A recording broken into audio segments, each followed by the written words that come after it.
is a mirage. What's going on, everyone? It's Jaronism, back with another video for you today. Let's discuss the moon landings, or the lack thereof. I find it so important because if NASA went to the moon, then they know it all. The size of the sun, the distance, the gravity, the orbits, they know it all. But if we didn't go, well, that changes it all. Let's read a quote here first to start off. One of the saddest lessons of history is this. If we've been bamboozled long enough, we tend to reject any evidence of the bamboozle. We're no longer interested in finding out the truth. The bamboozle has captured us. It's simply too painful to acknowledge, even to ourselves, that we've been taken. Once you give a charlatan power over you, you almost never get it back. Surprisingly, that quote is from Carl Sagan. Of course, he is talking about religion and how we were fooled, and then when we are confronted with the evidence of the bamboozle, we reject it. It's just too painful to acknowledge. But truth be told, science can also pull off a bamboozle of its own, especially if they were able to put something in textbooks and then call anyone who questions it a nut job. Here's another great quote from Carl Sagan. Finding the occasional straw of truth awash in a great ocean of confusion and bamboozle requires intelligence, vigilance, dedication, and courage. But if we don't practice these tough habits of thought, we cannot hope to solve the truly serious problems that face us, and we risk becoming a nation of suckers up for grabs by the next charlatan who comes along. And finally, a third quote from Sagan. If we are not able to ask skeptical questions, to interrogate those who tell us that something is true, to be skeptical of those in authority, then we are up for grabs for the next charlatan, political or religious, who comes rambling along. And so that's what I'm doing. Being skeptical, asking questions. Like, why are the facts around the moon landing easily forgotten? Let's start with Neil Armstrong and his greatest memory, that first step. One small step. It was a step, right? Or was it a leap? Let's see if he can recall. Men walk on moon. The stage, the scene was this. Sunday, July 20th, as for the first time in our world's history, at 4:18, landing on the moon. After several hours in the module, at 10:56 p.m., one Neil Armstrong emerged, stepped down, placed his foot on the moon, and said, "A small step for man, one giant leap for mankind." And why did you say those words, Neil Armstrong?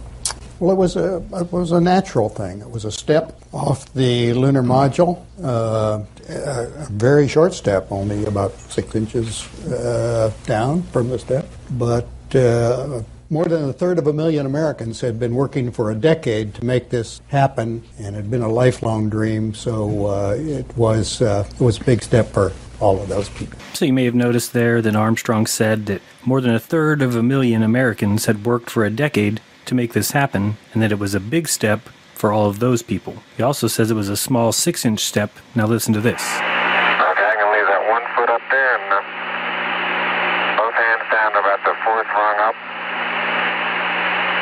There you go. Okay, now I think I'll do the same.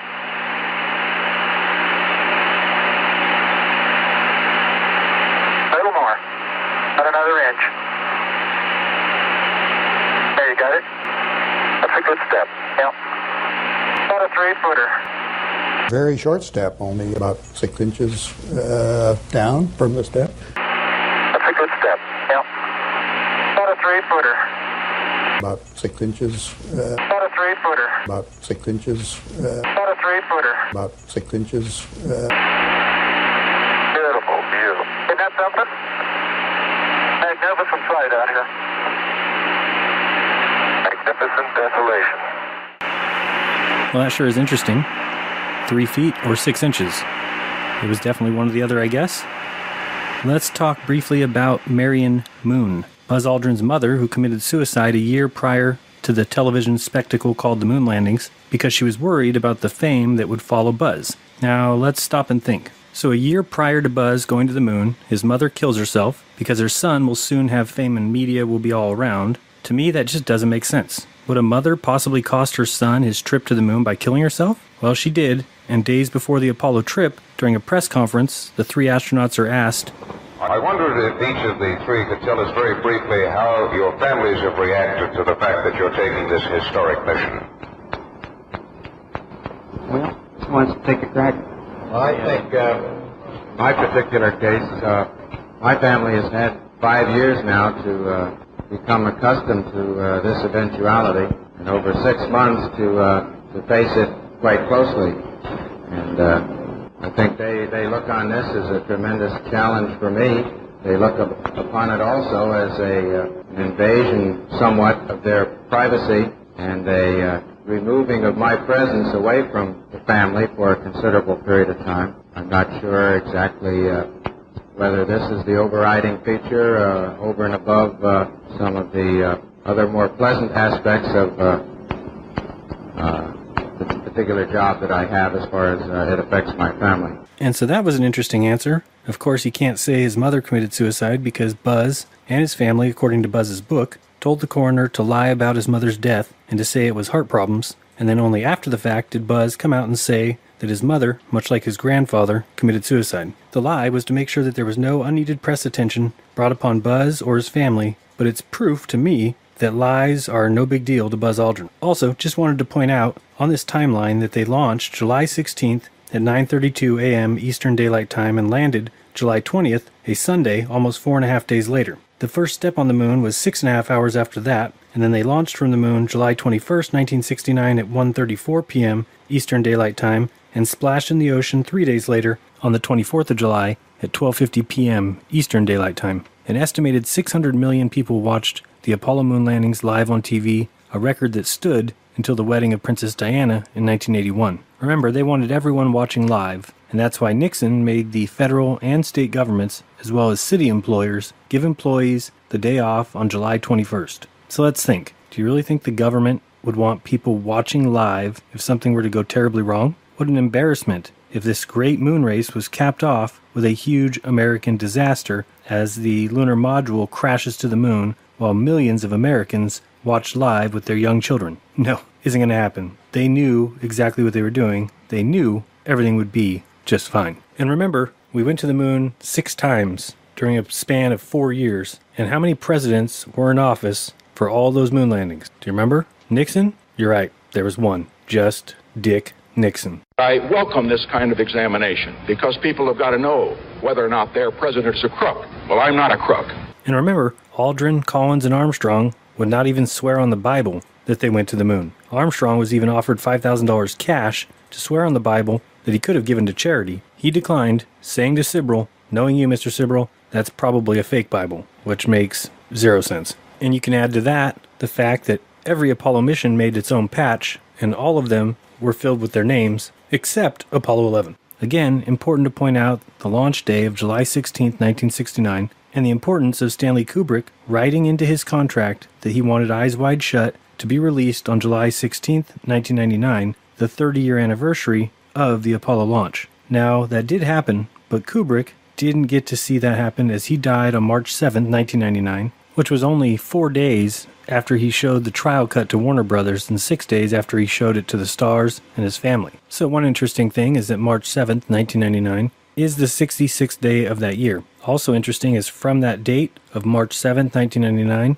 until the end of 2000, the end of the millennium, was exactly 666 days. The next day being 1/1/2001, and of course we all remember Stanley Kubrick's film 2001: A Space Odyssey. So yes, 666 days until the start of the new millennium. Now some people might say, wait a second, the new millennium started January 1st, 2000. But that's not exactly correct. Remember, 1999 and 2000 are both a part of the 20th century. We're now in the 21st century because the last year of this century will be 2100. Just look at it this way. To make a millennium, you need 1,000 years. So 1,000 is included with the years 1 through 199. That gives us the first 1,000 years. So 2,000 is included with the second 1,000. 1001 through 1999 plus 2,000 equals another 1,000 years. So the question becomes, why did Kubrick want the movie released on July 16, 1999, which is 30 years to the day that Apollo launched for the moon? And another question for NASA fans, space fans, Mars or Elon Musk fans, why?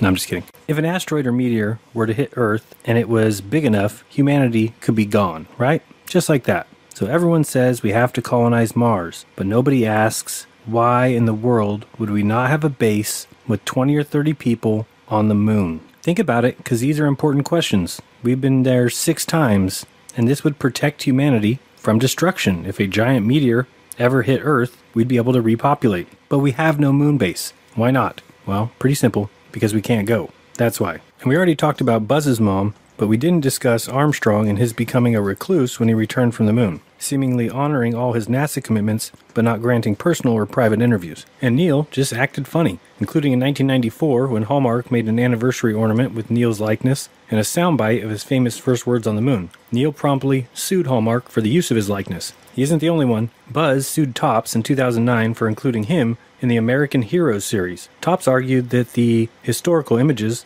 were simply protected as free speech. Luckily, the judge agreed, stating that the images were protected as free speech and a matter of issue of public interest. Buzz had no problem selling his slide rule, his underwear, and even pocket change that he supposedly took to the moon, however. What a class act. Aaron Rainon made a good little documentary called Did We Go?, when the state of Ohio paid him to spend a year trying to prove we went to the moon. Here's a short clip from when he went to Neil's hometown attempting to speak to him. There's a link in the description that will take you to Aaron Rainon's YouTube page. Hi, 522 at 700 WLW. Mike McConnell. Guest again, Mr. Aaron Rainon. Making a documentary film trying to prove we went to the moon, and it's not all that easy to do, apparently. Our lines are jammed. Everything but the Neil Armstrong hotline, which today only is 749-3700. You have about 5 minutes left, Neil, to check in if you can. Donna, how are you? I believe we went to the moon. What proof do you have? Well, I don't have any, but I just, in my heart, I believe that we did, and I don't think the American government would think that the American people would be that stupid. What have you uncovered, Aaron? Well, I am trying to prove it, and really, I can't find any hard evidence. But I thought it was going to be an easy thing to prove. Suddenly we have... It's not all that provable. It's not that provable. With no luck at the radio station, I head to Wapakoneta, Ohio, birthplace of Neil Armstrong and his boyhood home. Did you know Neil Armstrong? I don't want to make any commitments. Oh, have you met? You knew Neil Armstrong? What was he like? Nice guy. Can I talk to you about it just for a sec? I don't think so. I'm busy right now. I'm leaving. Okay. I'm sorry. Did you ever meet Neil Armstrong? Yeah. How would you describe Neil? I have no words for that. I don't know who you are, so I'm not there. I just met him. You met him. Why are people putting up a wall between me and Neil?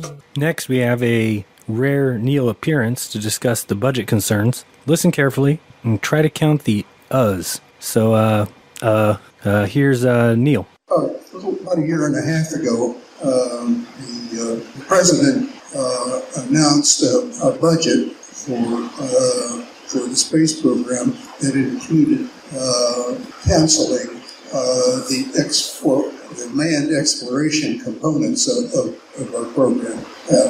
And we were, the three of us were all very concerned about that and made our concerns known to the public and to the Congress and to the administration. And so thanks to interest in the Congress, they set about modifying the authorizations and appropriations to complete as much exploration matters as they thought would be conceivable with the budget available.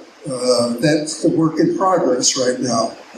We have made some progress. The three of us and many others of our colleagues are going to be continuing to express our hopes and perhaps change the course of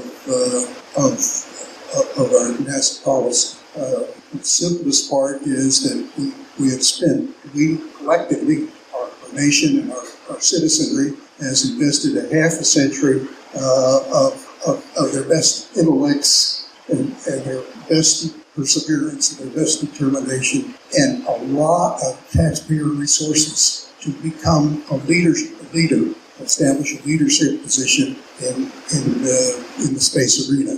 And we recognize that for any organization to maintain a leadership position requires that they continue doing their job very well. And so the fact that we essentially right now have a space station which is built by funds of many nations, but more than 90% came from the United States. It's an enormous expenditure to build that space station and not have any access for ourselves. We have no access right now. The United States has no access to take our people to that space station and back, or to go any other place. And we'll have no such access for a substantial period of number of years in the future is very, very discouraging to those of us who think this was a very good investment for Americans and their colleagues in the international community over the past decades. So we're going to keep working on it,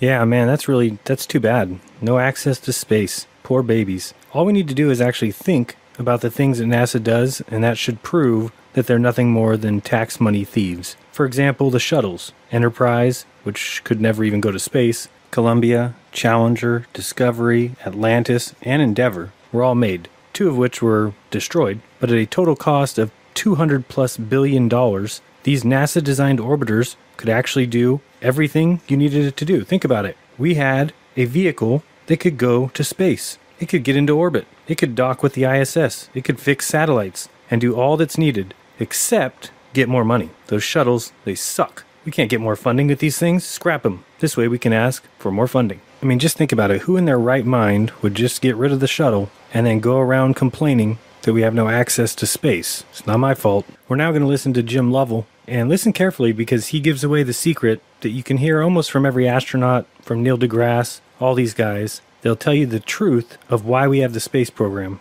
right here if you listen carefully. Other than the prestige that we all got from the space program, it was the spur to education for the young people. The three of us, almost every week, meet people now in their late 40s or early 50s who were, youngsters when we were doing the flying, who spurred them on to, become engineers or doctors or businessmen, anyway, to improve their careers. This is the one thing when the space program becomes a thing of the past that we're going to lose, is not just what we can accomplish in space, but also what it does to our young people that are growing up to want to follow through and do something that they think they really would love to pursue. Now, before we move on to the live ABC broadcast, I have a question. Astronauts are weightless because they're falling, right? And missing the curvature of Earth. They're falling around the curvature, which keeps them in orbit. Okay, I get that. So I wonder, why did they float on the way to the moon? Well, let's see if this educational film will help us at all. And again, I say, as I say all the time, don't trust me on any of this. You need to do your own research. Some people out there, fans of science, don't like questions being asked. They don't like you doubting or questioning the almighty NASA. But I, on the other hand, think it's quite important to ask as many questions as possible. And the first, why did they float on the way to the moon? Another thing you should know is we just don't float around on the orbiter because there is no gravity. We still feel Earth's gravity. So why are we floating? Because we're falling. Let's say the string is gravity. And let's say this apple is like a spaceship orbiting the Earth. You see, it's gravity and our speed that keeps us in orbit. Without gravity, we would fly off into space and never come back. Here's another example. When I drop this apple on Earth, it falls. When I drop an apple here on the space shuttle, it falls too. It just doesn't look like it's falling. And that's because we're all falling together. The apple, me, and the orbiter. But we're not falling towards the Earth, we're falling around it.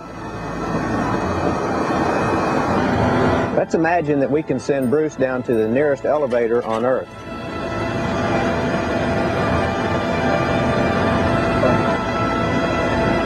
The elevator is going to the top of a very tall building.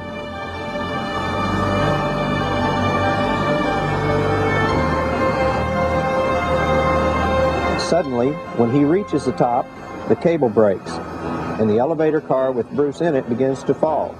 What will happen inside the elevator?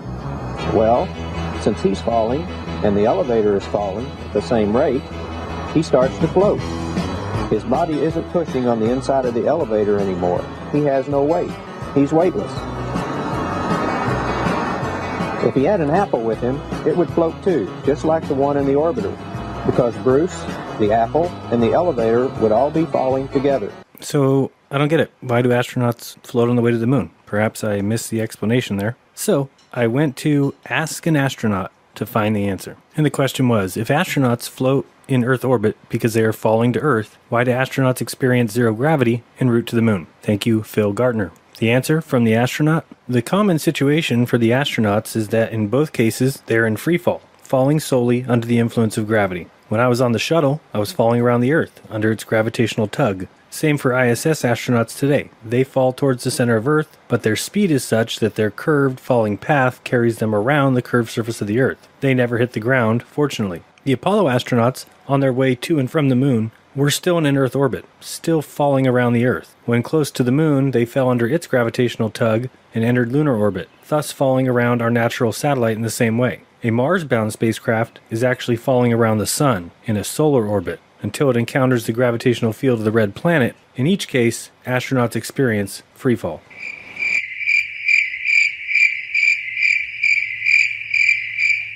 So I don't get it. All we got to do is look at this. I understand orbits going around the Earth, missing the curvature. Okay, got it. But now we head off towards the moon and we're still falling around the Earth, missing the curvature. I don't get it. Anybody else? Please inform me, because I think it's just, I don't know. I think Lawrence Krauss best describes NASA. And as I was saying to someone else the other day, NASA doesn't know its ass from a hole in the ground when it comes to fundamental physics. I mean, really, it embarrasses me and offends me. Hey, that's cool. We do have something in common. It embarrasses and offends me as well. So let's now watch the ABC live telecast, and we'll start with the ill-advised words spoken years ago that started this whole theft agency in motion. We choose to lie to people. We choose to go to the moon. We choose to go to the moon.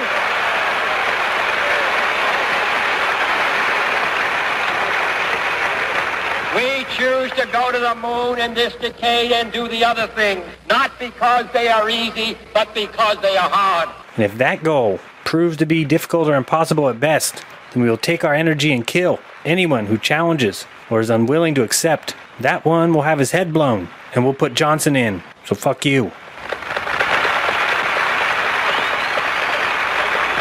ABC News presents Footsteps on the Moon, the flight of Apollo 11. Good morning, ladies and gentlemen. I'm Frank Reynolds at ABC Space Headquarters in New York. It is July 16th, 1969, and we are all about to witness the fulfillment of that promise that President Kennedy made at Rice University Stadium in Texas on September 12th, 1962. The moon that still has not set in some parts of our world has only a few more days of what you might call untrammeled history. These three men are about to embark on certainly one of history's most glorious adventures. Commander Neil Armstrong, Lunar Module Pilot Buzz Aldrin, and Command Module Pilot Mike Collins. And so we'll now watch a few of these segments, and many times I'll be chiming in to point out the hilarious. We just saw Frank Reynolds. This time, we do it my way. No, not that Frank Reynolds. And coming up next, Jules Bergman. Good morning, Frank. We're at T-minus 2 hours and 28 minutes into the scheduled launch of Apollo 11 at 9:32 a.m. Eastern Daylight Time. And the countdown has been going spectacularly until about 10 minutes ago, just before Neil Armstrong, Mike Collins, and Buzz Aldrin started to get into the cabin of Apollo 11. And then a slight leak developed in a valve system that replenishes the liquid hydrogen for the third stage of the Saturn V, the S4B stage. The valve in question is not on the spacecraft itself, but on GSE or ground support equipment. It's the same valve, the very same valve, by the way, that leaked back on Apollo 10. Everything else here, Frank, is holding up very well. There's a forecast of clouds at 15,000 feet. As we look back to pad 39, right directly behind our ABC News Space Headquarters here at the Cape, you can see the clouds over the ocean. They haven't yet truly developed over the land area, and if it stays this way, everyone in the country and millions of people gathered around Central Florida will get a spectacular eyewitness view of Apollo 11 and the Saturn V lifting off. And one of the coolest parts of the Apollo 11 launch was the see-through rocket, the see-through Saturn V. Pretty amazing technology. Led by security guards, waving a farewell. So if you watch here, you'll see Buzz, Neil, and Mike coming down these steps. But if you look behind them and to the right, and I'll play it again here so you can see, there's two other guys that seem to be ducking behind that bus. They're wearing some sort of plastic silver suit some Mylar guys. I don't know. Pretty strange. Anyone know who they are or what they're trying to hide? We're back at ABC Space Headquarters in New York. I'm sorry, that's just funny. ABC Space Headquarters in New York. The commander of the mission is 38-year-old Neil Armstrong, the only civilian among the three-man crew. How is Neil a civilian? He was in the Navy, and he fought in the Korean War and flew 78 missions. That'd be like saying Barry Bonds is an amateur baseball player. Pilot of the lunar landing module is Edwin Aldrin Jr., 39 years old, and an Air Force colonel. 38-year-old Michael Collin, a lieutenant colonel in the Air Force, is the pilot of the command module. It will be his job to circle the moon while Armstrong and Aldrin are down on its surface. All going very smoothly here with the count.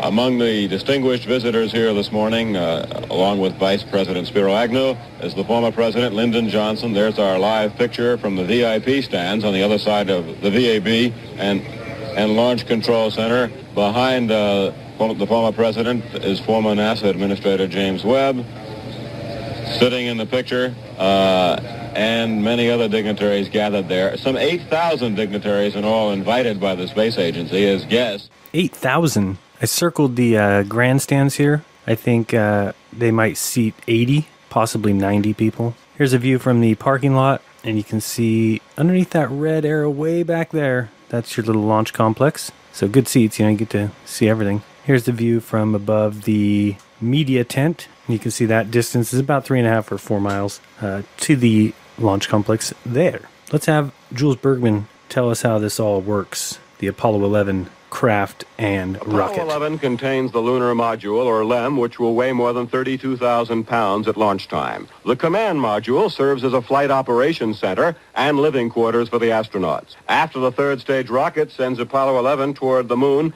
the onboard service module engine will be used to put the astronauts into lunar orbit and later to return them home to Earth. The total payload, nearly 100,000 pounds, rests on a Saturn V rocket. The first stage generates 7.5 million pounds of thrust at liftoff. The second stage will carry the Apollo spacecraft and astronauts to an altitude of 100 miles. And then the third stage breaks Apollo 11 out of Earth orbit and propels the astronauts toward the moon. And this is what Eagle, the lunar module on Apollo 11, will look like after its legs are, its gear is put down after translunar flight has begun and as it heads toward the moon. In addition to this black and white covering, of course, it's covered by gold and black thermal foil, if you will, mylar foil, and black foil to protect it from heating as it heads around into lunar orbit and then down toward its descent on the moon. But essentially, that's what the vehicle looks like, a very ungainly machine. The astronauts still call it a thin, light-walled flying machine, a thin, light-walled structure, but it has proven to be one heck of a good flying machine on 2 flights now, Apollo 9 and Apollo 10. Even Jules can barely describe it. See him giggling? Gold and black, thermal mylar foil. It's an ungainly machine. I guess homeless tweaker shelter wouldn't have gone over too well. If you think the LEM could descend to the moon and break with no atmosphere, you are what they call a fanboy or girl. Fanboy or girl. And counting. Neil Armstrong just reported back. It's been a real smooth countdown. We passed the 50-second mark. Power transfer is complete. We're on internal power with the launch vehicle at this time. A few things I want you to watch on this takeoff. Watch the rocket, the Saturn V, as it takes off, and you'll notice that it takes off and kind of starts going sideways, lifts a little bit more, it's a little more sideways, and all of a sudden they switch cameras and it's right back. I'm going to call bullshit. Also, keep an eye on the speed as it takes off from the pad, and Jules Bergman makes a little joke that it's moving slowly. 40 seconds away from the Apollo 11 liftoff. All the second stage tanks now pressurized. 35 seconds and counting. We are still go with Apollo 11. 30 seconds and counting. Astronauts report it feels good. T-minus 25 seconds. 20 seconds and counting. T-minus 15 seconds. Guidance is internal. 12, 11, 10, 9. Ignition sequence start. 6, 5, 4, 3, 2, 1, 0. All engine running. Liftoff. We have a liftoff. 32 minutes past the hour. Liftoff on Apollo 11.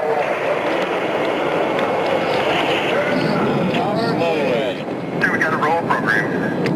Neil Armstrong reporting the roll and pitch program, which puts Apollo 11 on a proper heading.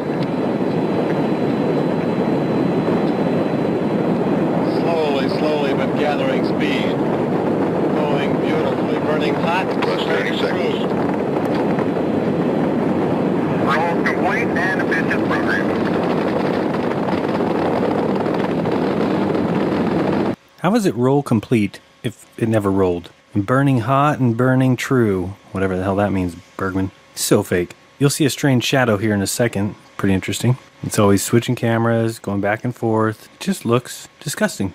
I'm not sure how people can watch this and believe that it's a rocket, there was the shadow part, with astronauts aboard. I mean, give me a freaking break. I mean, listen to Neil talk here. He's got no elevated heart rate, no jump in his voice, no rattling.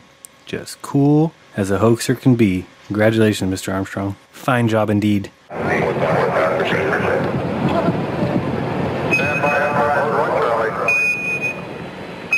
Mode 1 Charlie. 1 Charlie. And just watch the changes in the plume of smoke and the rocket angle for the next few seconds. I mean, we've got it almost going vertical here. Go ahead and keep an eye on it from this point on. Inboard cutoff. Inboard engines out. I'm inboard cutoff. Inboard cutoff exactly on schedule. Apollo 11 now 3,000 miles, now doing 3,650 miles an hour. 8.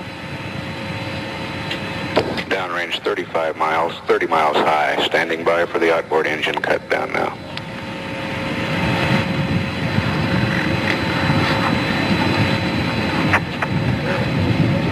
Staging.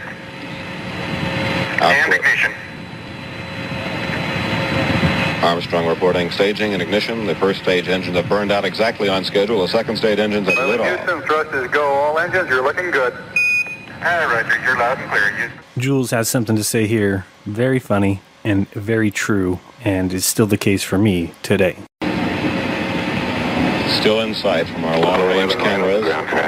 Burning hot, straight and true all the way. Toward a moon 218,000 miles distant. A moment many Americans, many people never believed could happen or would happen. I still don't. 190 miles downrange now, 72 miles high, velocity 11,000 feet per second. And the first major hurdles have been passed for Apollo 11. All going very, very well. The first minutes of a 195-hour-long flight, ticking off almost without tension, almost like a regular airliner takeoff, but for the thunderous roar of the flame of the Saturn Booster says it's looking good at 5 minutes. Well, then, Houston, you are go at 5 minutes. Roger, Apollo 11, go. We're hearing Neil Armstrong live, reporting back to booster control, Capcom in mission control. 270 miles, altitude 82 miles, velocity 12,472 feet per second. Fly to S4B to COI capability. Okay. That's 9,000 miles an hour. S4B to COI capability. That's 9,000 miles an hour. Confirmation that the Apollo 11 could now get into orbit using the S4B if necessary. Your living room. Oh, thank you. You all are coming through beautifully, too. Very clear communications this morning. Very clear air to ground from Apollo 11. That's Capcom Bruce McCandless. You hear talking from Houston Mission Control. And occasionally Flight Director Cliff Charlesworth in the background. And occasionally Neil Armstrong from in a basement somewhere. I wonder why the communications are working so well. Moon landing. Picture finally. Our cameras are now at pad 39, viewing that water deluge or dousing system we told you about. Hundreds of thousands of gallons of water, saving the pad from being all but wiped out by the heat and the flame. When the third stage is fired, the astronauts will then be inserted into an Earth parking orbit. The guidance system has already computed the trajectory needed to intercept the moon. The confirmation of that trajectory or course will be relayed by Houston to the astronauts. 2 hours and 40 minutes after launch over the Pacific, the third stage engine will be restarted, and when an escape velocity of nearly 25,000 miles per hour is reached, Apollo 11 will be injected into a translunar trajectory. Soon after, the panels of the spacecraft's lunar module adapter are jettisoned. The Apollo Command and Service Module then separates from the booster. The astronauts start the docking maneuver, rotating Apollo 180 degrees and then, using their small thruster rockets, dock with the LEM. The third stage will be jettisoned when the docking maneuver is completed about 2 hours after translunar injection. The astronauts, using star sightings backed up by mission control, guidance radar, and computers, then work up the data to make mid-course corrections and set their course to intercept the moon 3 days later. Depending on how accurate the rocket engine burns to get away from Earth, none or as many as 3 mid-course corrections may be needed. Apollo's speed decreases from 25,000 to less than 4,000 miles per hour en route. Then, near the moon, as lunar gravity begins to exert its influence, the speed of the spacecraft increases up to 6,000 miles per hour. All right, we now have a picture from Apollo 11, so let's go to Houston for the conversation between the spacecraft and Houston, and we'll see these pictures. There's the Earth. The Earth from 130,000 nautical, or about 149,000 statute miles. 150,000 miles. Does anyone believe they actually live there? The ball Earth, just floating in the blackness of space due to gravity, with no stars. Yeah, I know. Earth is so bright, can't see any of the stars. You see, somebody keeps getting in the way. It was a shot. I think they'd get out of the way, since they're faking this. This, folks, is fake.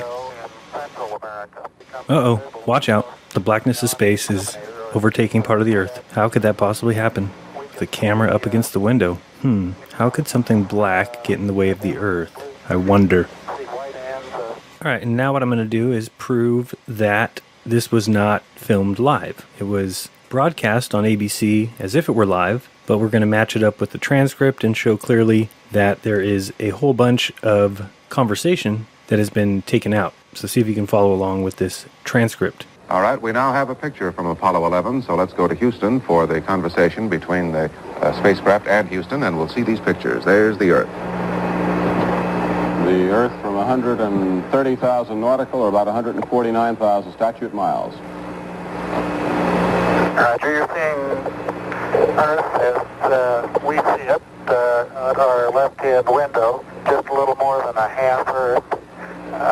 We're looking at the eastern Pacific Ocean, and the north half of the top half of the screen we can see North America, Alaska, United States, Canada, Mexico, and Central America. South America becomes invisible just off beyond the terminator or inside the shadow. We can see the oceans with a definite blue cast, see white bands of major cloud formations across the Earth, and can see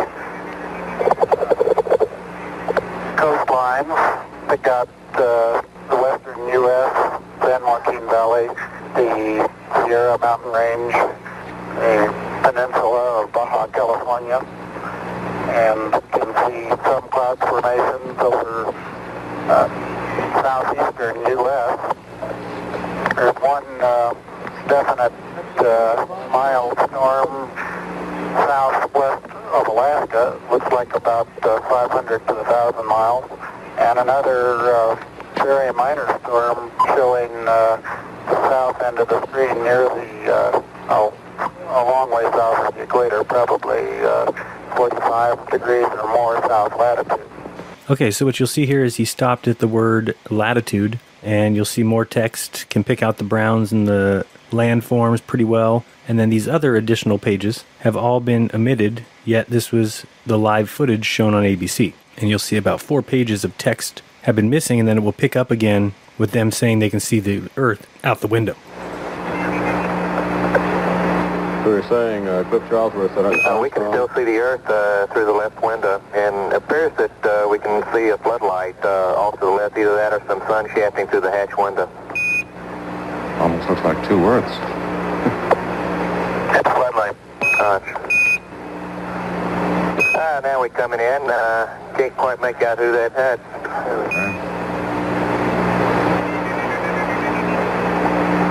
It's Big Mike Collins there. Well, you got a little bit of... Yeah, hello there, sports fans. You got a little bit of me, plus Neil's in the center couch, and Buzz is doing the camera work this time. Roger, it's a little dark now, 11. Maybe a bigger f-stop might help. Yeah, that didn't work.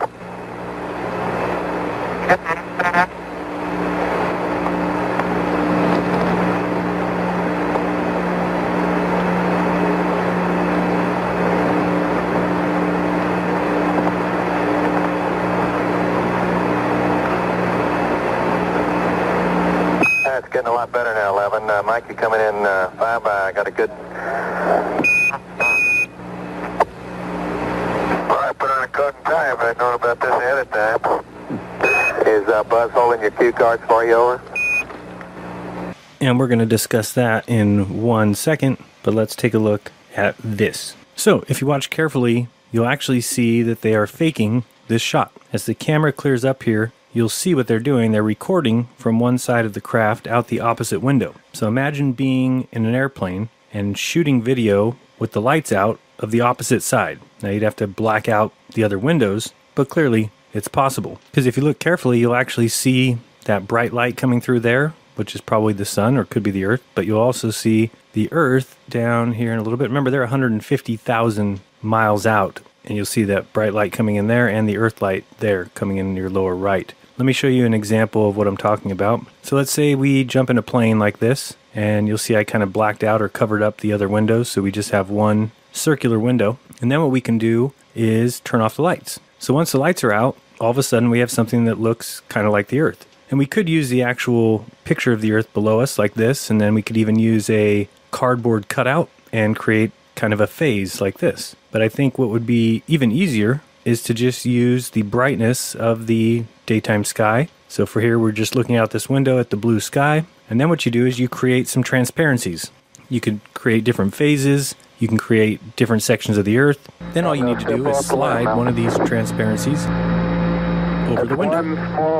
So see here, we slid the phase Earth over the window. And that looks pretty impressive. Here you can see we take the other one instead, or this is still the phase. In a second, we'll take the full Earth and try that as well. And all we had to do was just cover up and black out all the windows but one, then shut off the lights and film from the other side. So you'll see here we put the full Earth there. Now it's just a transparency slid right over, and voila. The only problem is there's no stars. And you just got to make sure nobody turns on the lights of the airplane, as we just saw them do. Now, of course, to get rid of the star problem, lucky for us, we're NASA, and we can just tell people the stars don't show up in our pictures. Sorry, and half the astronauts will say they've never seen them, and the other half will say they do. And people will argue across the world on your behalf, so it's really not even that difficult of a deception. Now, this next part is very interesting. I'm going to have on the screen the transcript of the Apollo 11 trip, so we can read the text at the same time as listening to the audio, and you'll notice that they omitted something pretty significant. I don't know why they do this, it just gives us more evidence, but they've done it, so listen carefully. That's getting a lot better now, 11. Mike, you coming in 5 by. I got a good... Well, I put on a coat and tie if I'd known about this ahead of time. Is Buzz holding your cue cards for you, over? Cue cards have a no.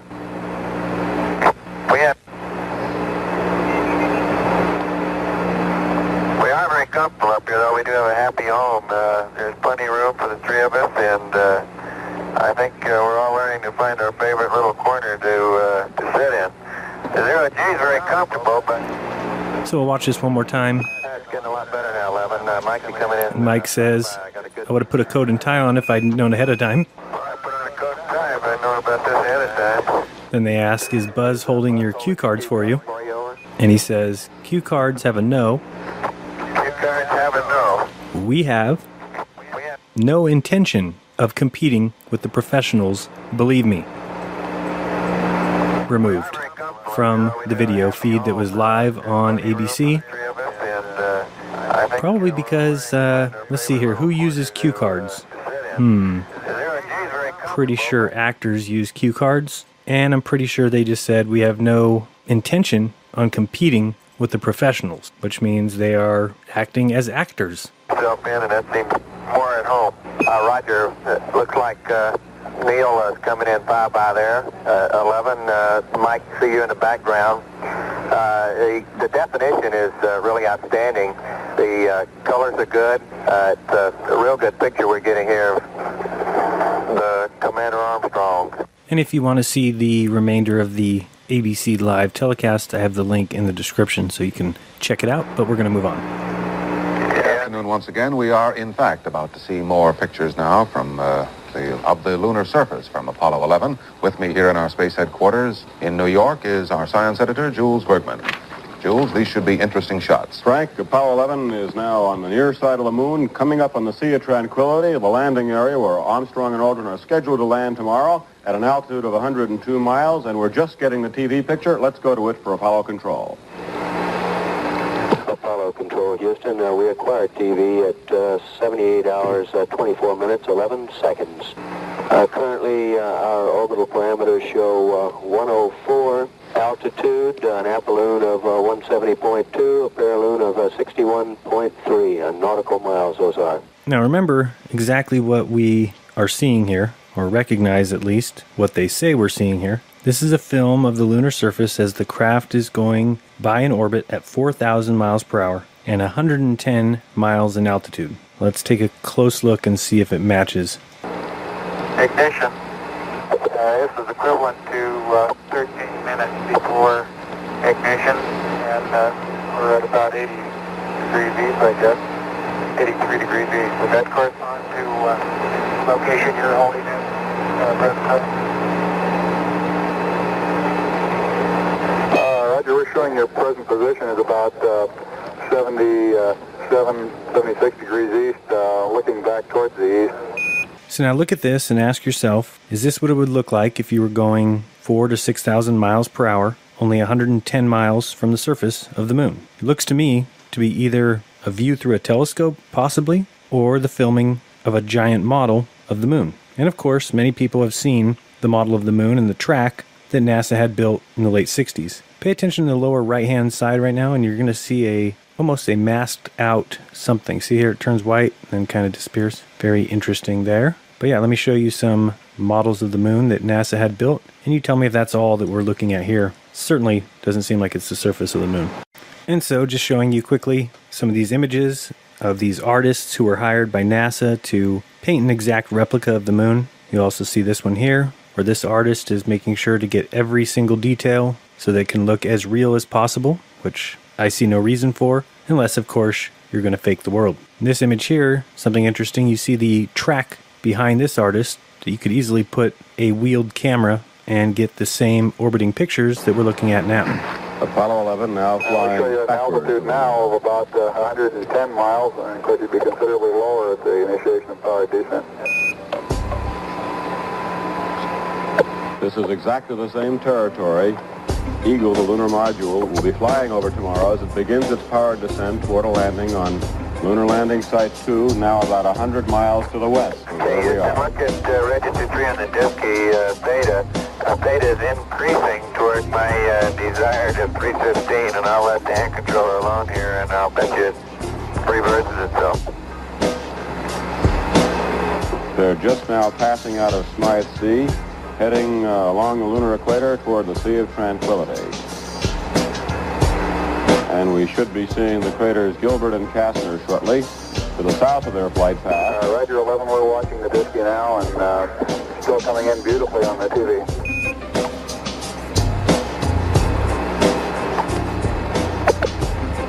The spacecraft faced around backward, looking back. On the right side of the screen at the present time, there's a triple crater with a small crater between the first and second. And the one at the bottom of the screen is Schubert Y.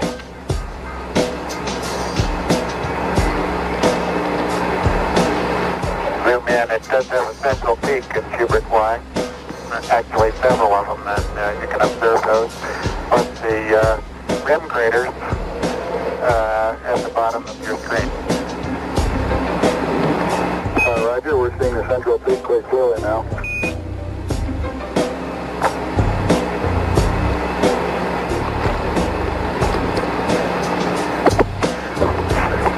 Our view of this tomorrow will be much closer, of course, and be down a good deal closer to the lunar surface. We're zooming in now on a crater called Schubert N.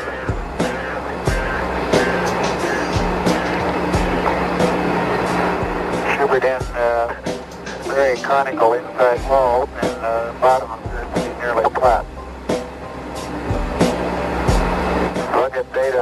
It's stabilized and is holding steady now. Roger. Looking out the window, I can see a number of call craters on the bottom of Shipper Den. We're coming up on the Bombing Sea, where I'll be doing some P-22 marking on a crater of my choice. Name of Crater Camp. Okay, we'll be watching for Camp. Alright, and what I've done at this point is I've taken this footage and played it back at 4 times speed to see if we can see anything like we would expect. At 4 times speed, this would be going as fast as the ISS, except that the ISS is at 250 miles high, and this is only 110 miles high. So the ground should be moving considerably faster. Go ahead and ask yourself if you think this looks at all legit. To me, it's just more proof to add to the plethora of evidence that we have, the preponderance of evidence, that's for you, Bob, to show that there's no way this craft is above the moon. Sorry, NASA. You should just tell the truth. And NASA fanboys, I really am sorry, but we should really be proud of things that we've actually done and not hoaxed scientific expeditions that never happened and have been put in school books and textbooks and taught as truth. It's embarrassing. I've also sped up this part, but overall, it is simply terrible. How can anyone believe this is the moon,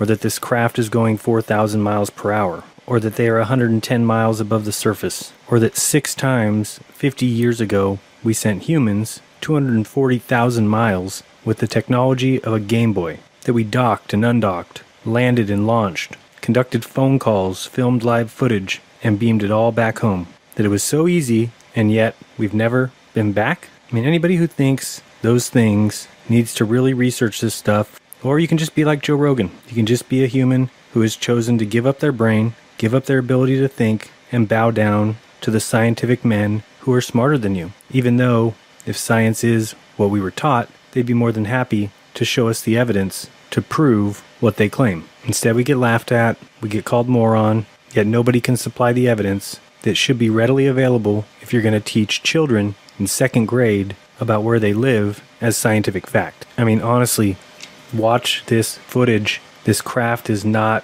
in any kind of orbit. This is a panning camera on a track or looking through a telescope at best. It's really time we woke up. Well, it's in a way 1 million light years between the flight of the Wright brothers at Kitty Hawk, but it's not so very long at that when you stop to think of the actual calendar time. But of course there have been tremendous strides. Nobody could have dreamed, no realist, I guess, could have dreamed at the time of the Wright brothers' flight that less than 70 years later people would actually be on the surface of the moon. Here, Frank Reynolds takes a second to sit down with Neil Armstrong. Very interesting and extremely telling answer to this question. It's all about resources. You're supposed to be, and you are a pilot, not a philosopher, but you are going to be the first man to land on the moon. You must have thought well beyond the technical, purely scientific aspects of this mission. So I want to ask you really kind of an impossible question, but you're the man to give the answers. What do you think this mission will tell us about man? If we are successfully able to execute a touchdown and return, it's going to give us an unmeasurable amount of confidence. I think that's probably the greatest result of the flight. It's going to assure those people who have been spending long hours late at night for many years in the computer labs across the street and in the simulations over in the other building and the program offices that the almost staggering technical job that they tackled is in fact possible for man to conquer. And given that confidence, we will then be in a much better position to accurately judge what we should tackle in the future. It won't be marred by a lack of understanding of what can and can't be done. It can be judged on its values. Do you think it might help us to maybe solve some of our less exotic problems here at home, on Earth? Well, I certainly hope that that we would take the more successful approaches that have been used in this kind of program and find ways to apply those approaches to other problems. I don't necessarily agree that just because these people have been, in this approach have been successful, that we should take their resources away from them and give them to some other people who have been less successful in their endeavors. I get the impression you think we might be able to do both. Well, I certainly think we can. We're a great country. We have a lot of abilities, and when we direct our efforts toward an understood goal, we usually solve the problems. You know, I think I was wrong in putting that question to him in the way I phrased it. He is a philosopher, too, as well as a pilot.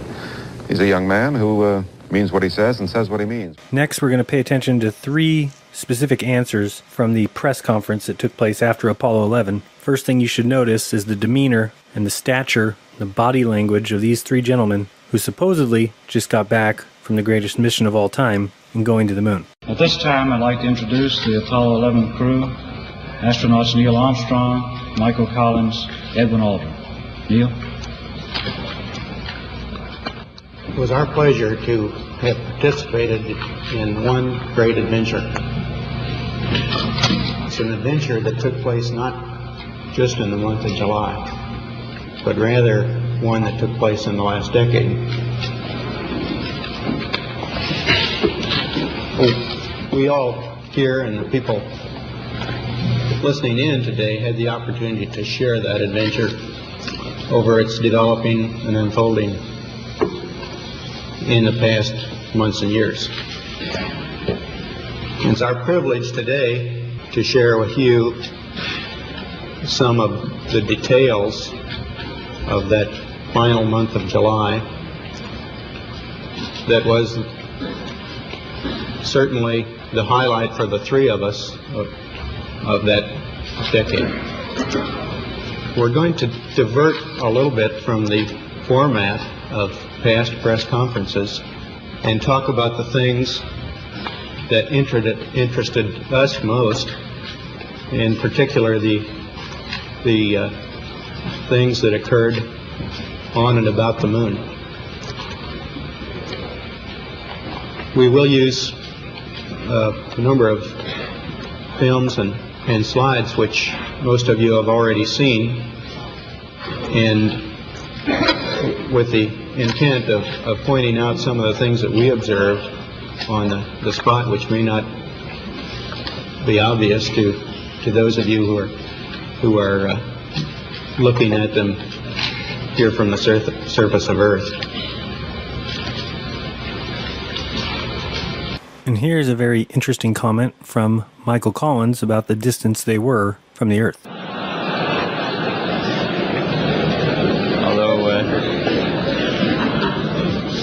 Although we were far from home, we were a lot closer to it than the pure distance might indicate. Many of us and many other people in many places have speculated on the meaning of this first landing on another body in space. Would each of you give us your estimate of what is the meaning of this to all of us? I think this answer by Buzz is one of the most telling answers to any question about the moon landings I've ever heard. Listen carefully. Well, I believe that what this country set out to do was something that was going to be done sooner or later, whether we set a specific goal or not.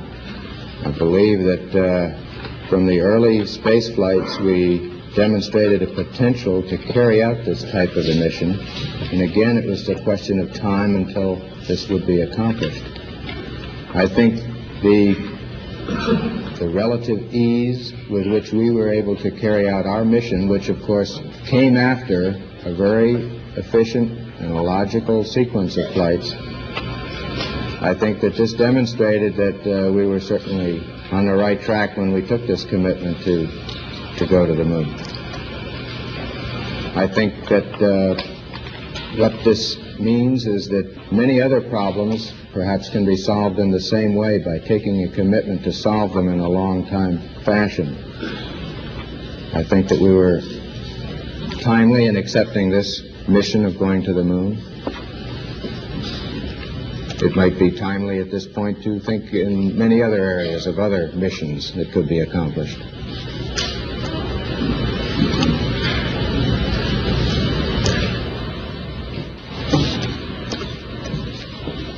I just see it as a beginning, not just this flight, but in this program, which has really been a very short piece of human history. An instant in history, the entire program. It's a beginning of a new age. Well, let's at least all remember Neil for those famous 2 lines when he landed on the moon. I'm going to step off the limb now. That's one small step for man, one giant for mankind. Not if all goes well, because this is the flight from which man will first set foot on the moon. We almost glibly toss that line away now, man on the moon. But by golly, just think it over. Apollo 11, everything going well for a landing on the moon 3 hours, 21 minutes, and 14 seconds from now. Houston, Eagle is ready to copy. Houston, you're a go for landing, over. Oh, great go. One of the better goes I've heard in a long time. Boy, we're go for landing on the moon. Woo. 30 seconds forward. Hey.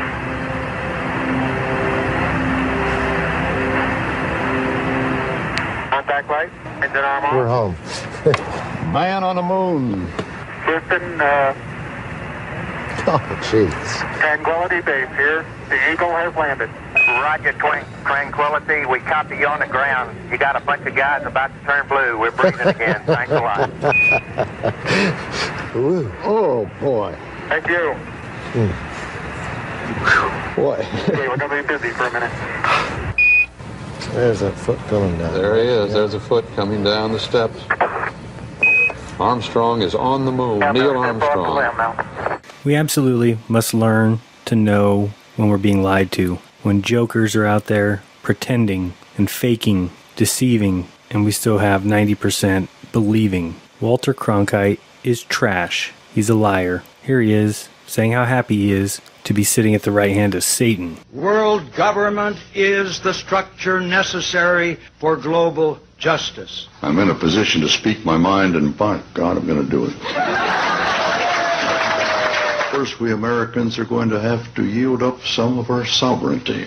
That's going to be, to many, a bitter pill. Today, we must develop federal structures on a global level to deal with world problems. We need a system of enforceable world law, a democratic federal world government. Most important, we should sign and ratify the Treaty for a Permanent International Criminal Court. Pat Robertson has written in a book a few years ago that we should have a world government, but only when the Messiah arrives. He wrote, literally, any attempt to achieve world order before that time must be the work of the devil. Well, join me. I'm glad to sit here at the right hand of Satan. And so here's what it all boils down to. Are you going to accept images like this as the best evidence that we went to the moon? These images. I mean, come on, guys. NASA is an utter joke. And people are letting them continue to lie to the world. I mean, look at these proofs taken from 30 miles above the surface.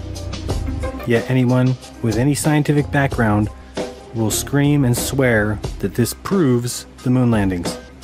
I don't think it even proves that the CGI artist for the LRO is over 8 years old. All you gotta do is go to Skylab, go check out a Hubble repair mission, watch, and you'll finally get it. You need to go back in time and check whether NASA is real or if they're a fraud. Because we missed the boat. People can fool us easily now. In a second, we're going to look at what's possible with green screen, with chroma key. And so the ISS, spacewalks, all that stuff could easily be faked. So what you need to do is you need to open your eye, Seek the truth, test the truth, challenge the current going facts, debunk myths, smash on bad evidence, and don't back down to fanboys that can't see that they follow a religion. The first step of the scientific method is to ask questions, so don't stop. I'm not going to stop, but I always do say, don't trust me, don't believe me. But if you want my opinion, there's no way NASA is telling the truth. As long as we keep believing, they'll keep faking it. So it's up to us to make sure they know we aren't as stupid as they think. The days of deception are done. Be kind, don't lie, and open up your mind, because there's truth inside. Check out my Patreon. I could use the support if you want to see more. This has been Jaronism. Till next time.